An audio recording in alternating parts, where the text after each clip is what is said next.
Nous sommes Arnaud et Sophie, deux chemillés. Sophie était secrétaire médicale et moi paysagiste.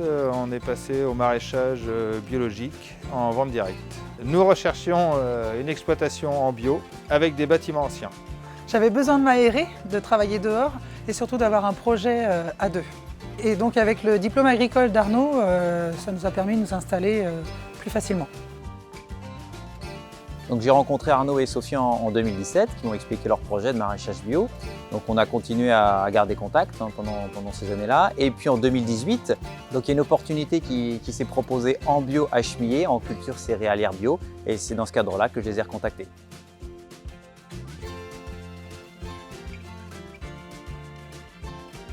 Comme beaucoup de petites communes rurales, nous avons fait face à une désertification des commerces.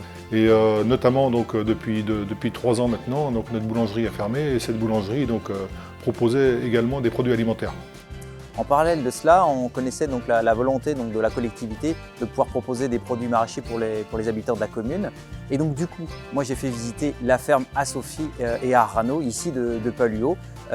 Et donc c'est là où ça leur correspondait complètement au projet qu'ils avaient. Et c'est vrai que ma mission sur cette transmission-là était d'accompagner depuis la première visite, voire même du premier coup de téléphone, jusqu'à la prise de possession de la ferme, une fois l'acte réalisé chez le notaire. Notre rencontre s'est faite en 2 temps.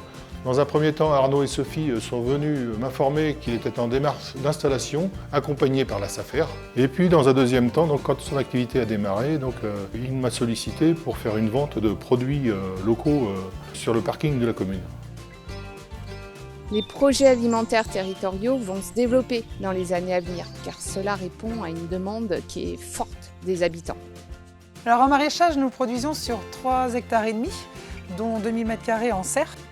En légumes, on fait des légumes classiques de saison, une quarantaine de variétés, dont 98% en variétés anciennes, telles que des carottes, les pommes de terre, les poireaux, les tomates l'été, l'aubergine et les poivrons. Et en un peu moins classique, on va faire des légumineuses pour nous démarquer, telles que les pois chiches, lentilles et haricots secs. Alors nous avons monté nous-mêmes nos serres, donc les 2 serres pour la production et 2 autres petites serres pour les semis. Nous produisons du blé pour un paysan boulanger et des grandes cultures telles que le foin et la luzerne, ce qui nous permet d'échanger avec des agriculteurs voisins, du fumier pour amender nos terres et avoir de plus beaux légumes. Donc nous, ce qui nous plaît dans notre métier, c'est de travailler la terre et de prendre des décisions à 2. Avec le temps, on a constaté que les services d'Arnaud sont très, très appréciés et donc on souhaite poursuivre ce service en essayant d'associer d'autres producteurs locaux qui pourraient venir le rejoindre le mardi en fin d'après-midi pour proposer leurs produits.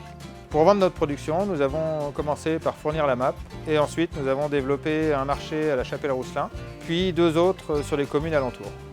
Au-delà de ces services, nous avions très envie d'accompagner Arnaud et Sophie, qui sont des jeunes très volontaires, méritants. Cela a du sens et cette opération est très en phase avec le PAT, le plan alimentaire territorial, qui est mis en place par notre collectivité.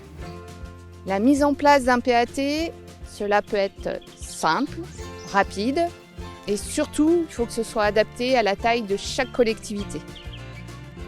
La SAFER nous a aidés administrativement, ce qui nous a permis, nous concentrer sur l'installation à la ferme. Quand on s'est installé avec Sophie, notre objectif était les circuits courts et de vendre nos productions localement à moins de 15 km. Aujourd'hui, nous avons atteint nos objectifs et nous en sommes fiers. Et bien sûr, on a encore plein de projets.